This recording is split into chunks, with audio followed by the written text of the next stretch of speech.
No, I don't think so. I think that I watched obviously the United game yesterday at lunchtime. That was a game that swung back and forwards, a game where you're thinking that Manchester United can go into second. They're winning, you think manage and control the game, and all of a sudden Tottenham go and score 2 goals and you think it's euphoria for them, and you're thinking then at the end of the game for United it's a good point, and for Tottenham they'll be disappointed that they've sort of given away that last minute goal. But yeah, I think that both of those clubs, United and Tottenham, will just be a little bit... I mean, look, it's been a good month for United. You know, United started this month by obviously beating Liverpool after the last international break, and they've got 8 points out of their 4 Premier League games, which if you just said to me Liverpool away, Forest away, Brighton at home and Tottenham away, I said 8 points is a great result. But because they got 6 in the first 2, there's an element of thinking, well, if they just got another 2 or 3 points, they'd be right up there at this moment in time with second. But I think United should really be looking, and Tottenham, if they can get it right, you know, more United really with the fact they're not in Europe. I think it's tougher for Tottenham with the fact that they've got the European games. But for United, they really should be thinking around top 4. They really should, because there's no one grabbing it at this moment. You look at Chelsea, you know, they're sort of obviously up there at the moment, and you've got Tottenham who don't look sure, Liverpool are not sure. It's there for the taking, and so it's about consistency now. You know, after this international break, I always think this is the sort of biggest frustration, these 3 international breaks that we have. And then I think to myself, you've got then 2 or 3 months of lots of sort of games, the winter slog, if you like. This is what, you know, it'll sort the teams out, sort everybody out over the winter period, and you come out of January, and then you start to see where really everybody is. But there's a good opportunity for United. Bournemouth have lost today. I think Forest have picked up. That's decent win for Forest. They've picked up 4 points in 2 games, so it's starting to equalise itself out. It's starting to work itself out. But interestingly, I think today the big story obviously is Pep Guardiola's 1000th game, and that City are within 4 points of Arsenal, and they've dominated, the champions. And you know, Arne Slot's here doing his interview now, and I think he'll be very worried tonight. Deja vu for Manchester United. A late goal rescued a point at Spurs on Saturday, a week after they did the same thing at Nottingham Forest. It's now 5 unbeaten for United, and they go into the international break in a far more positive frame of mind than the last one. So much so that Gary Neville says they should be thinking about a top 4 finish. And Matthias de Ligt headed home this corner in the last of 6 minutes of stoppage time to snatch a draw in a game that seemed to they have control of, but then almost lost it when Richarlison scored just a few minutes earlier. I think United should really be looking, and Tottenham, if they can get it right.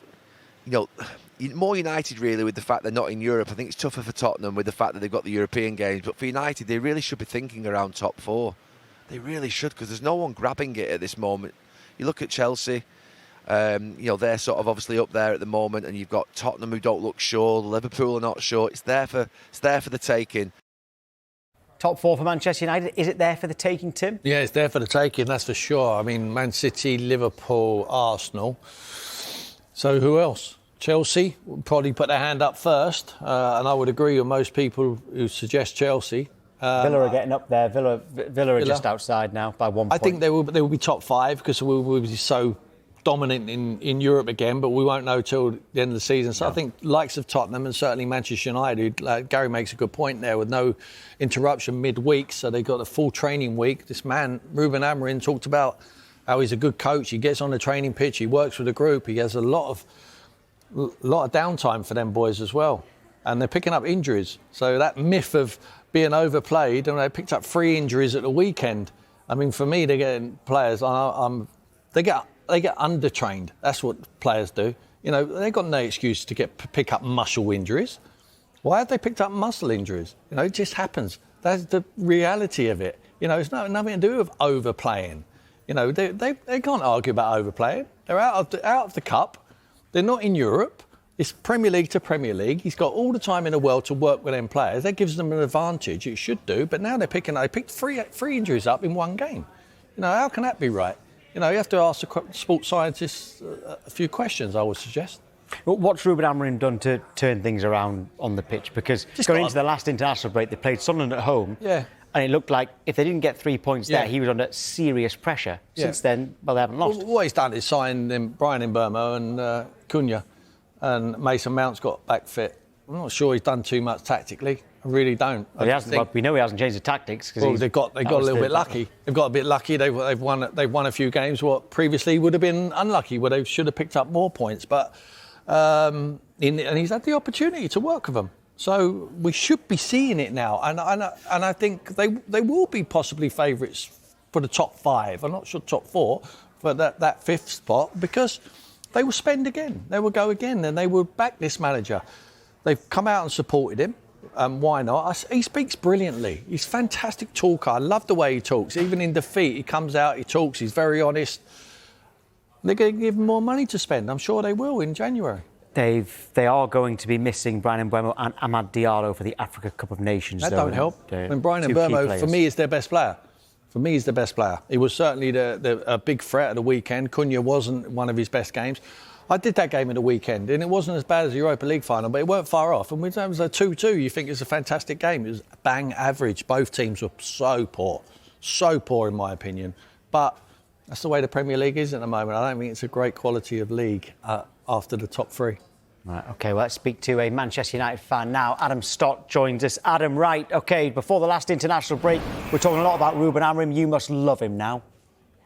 I loved him before, but like what Tim said, his honesty and the way that he's changed the culture around Manchester United. Behind the scenes, he's done so much work to mix it up, and every single fan is happy about that. We just needed results. We've been waiting for them results to turn our way, and like what you've just both been speaking about there, the results in the last 5 games have gone our way and put us right in the mix there. The Premier League, I agree with what both of you said. The top 4 is there for the taking. It really is. I think there is 5 points from 3rd to 15th right now, separating the whole league. No one's grasping it. And with no European football, I've been saying this for a long time, there's no excuses. I do think that Manchester United need to invest in January, though, just to give them that little bit more of a boost going into the second half of the season. I will say that. So what is that? A central midfielder and a centre-back, like a lot of people were saying in the summer? Well, Lisandro Martinez is coming back from injury at centre-back now, so he'll be fit after the international break. I don't think necessarily we need to go and buy a centre-back desperately anyway. Central midfield, 100%.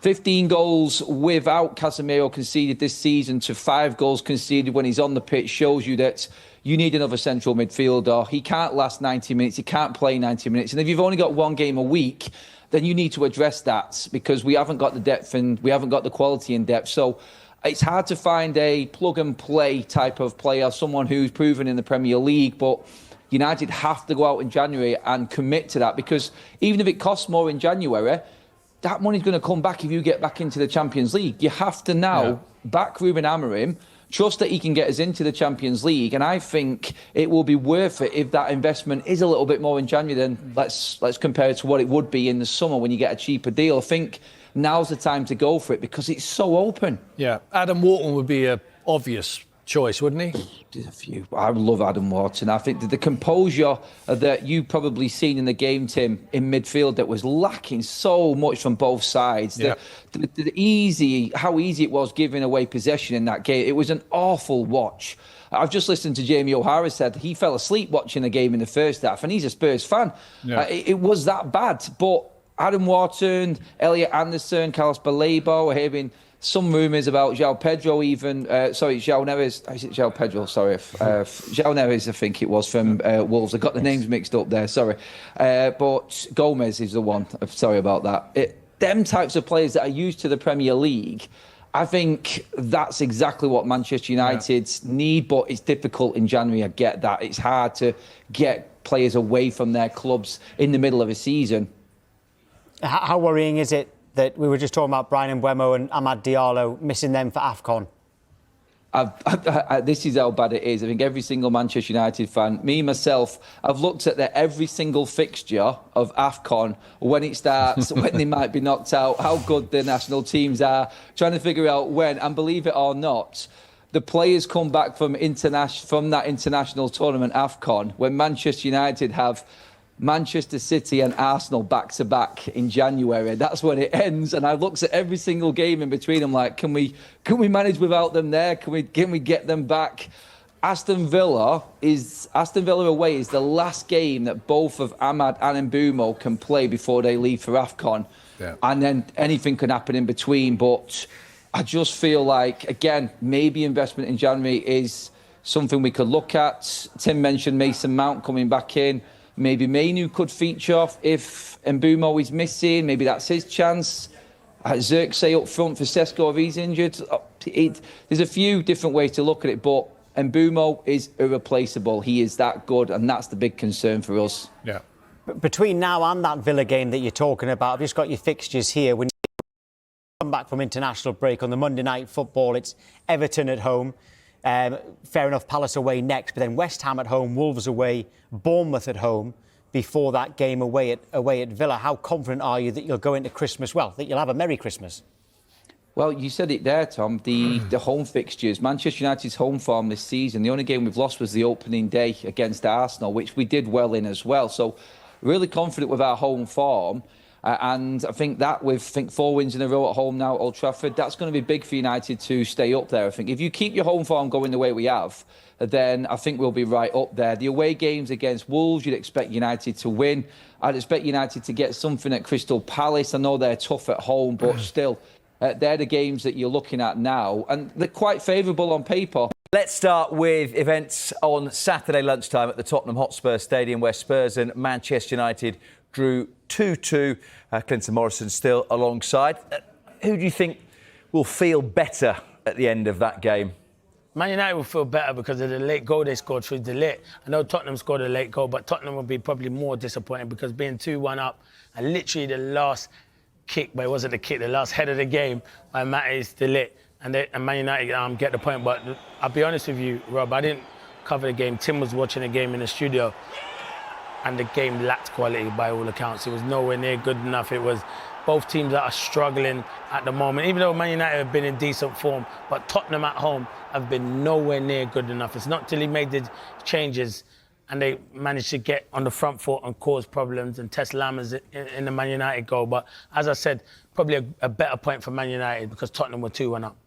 They met in the Europa League final, 171. And it showed that quality. That was the same quality. Well, who do you think's made more progress since then? Well, you'd say probably Tottenham have made the most progress. Because, no, that's a difficult one. Because Man United have been OK.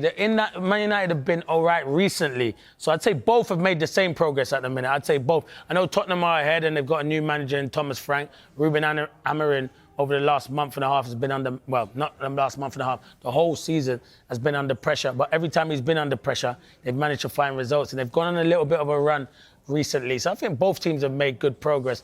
We'll have to judge that come the end of the season to see if anyone can win a trophy or where they finish in the league. You talked about the two managers there.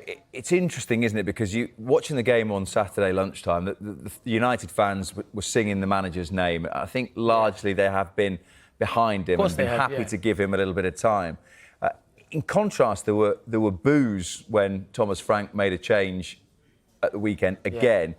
Yeah. Do you get the sense that the frustration for Spurs fans, or one of it's just this home form is awful at the moment? Yeah, it is. And it must be hard to play there for the players, but that's why you pay good money to be a footballers to entertain, and the home fans pay their hard-earned money, and they can voice their opinion. Their opinion might not always be right, but they'll think it's right. And I think it was Xavi Simons who came on, and come off.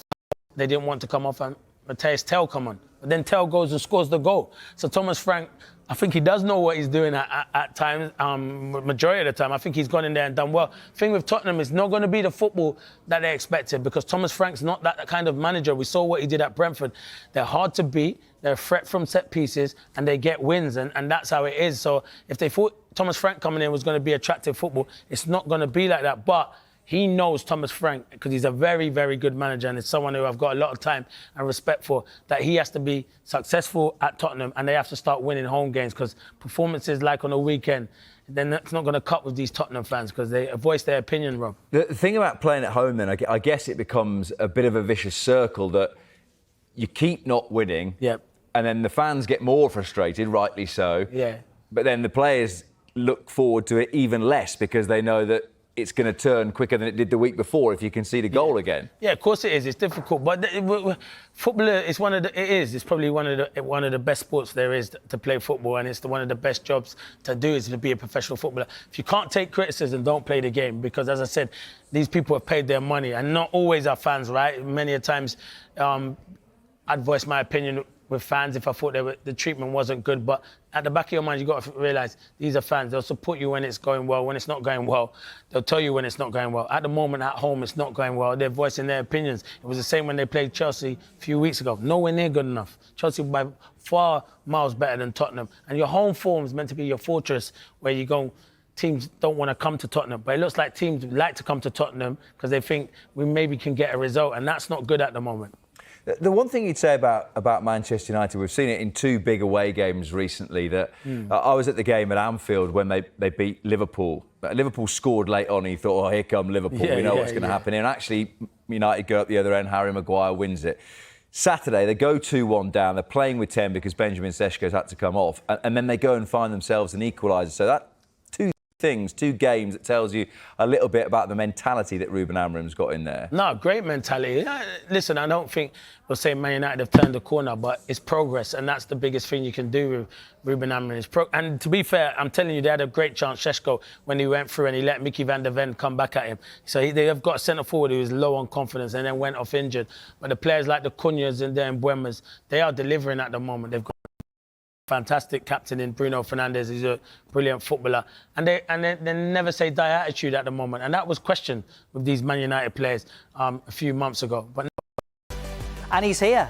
Let's get to some of the other main talking points from the weekend. Clinton has joined me. We'll start with that game again between Spurs and Manchester United. And this moment in particular, the Spurs striker Richarlison made unwanted history over the weekend. He scored what he thought would be the winner against Manchester United. Only then for United to equalise. Even later into added time, he was booked for taking his shirt off.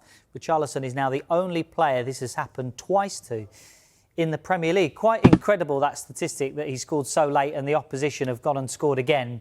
I mean, does he need to stop doing this, or are you kind of all for the emotion? Listen, I get the emotion. I do get it. He's frustrated. He probably knows a lot of people are talking about him and Tottenham needing a centre-forward or needing Solanke back fit.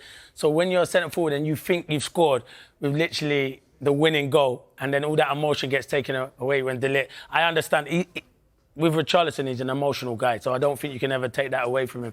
And when you're celebrating goals, why not celebrate? I'd rather my centre-forward celebrate than just walk back to the halfway line and say, oh, I've done my job. So I kind of get it that he celebrates, but don't keep taking your shirt off because you're going to keep getting booked and you're going to miss football matches. It's a rule that annoys a lot of people. It does, Are you kind of the opinion to get rid of that? Yeah, rule? get rid of that. I think as any player, you should be allowed to celebrate goals in any style you want. I'm not saying jump into the crowd. I totally get that. But when you want to take your shirt off, why are you going to get booked for taking your shirt off?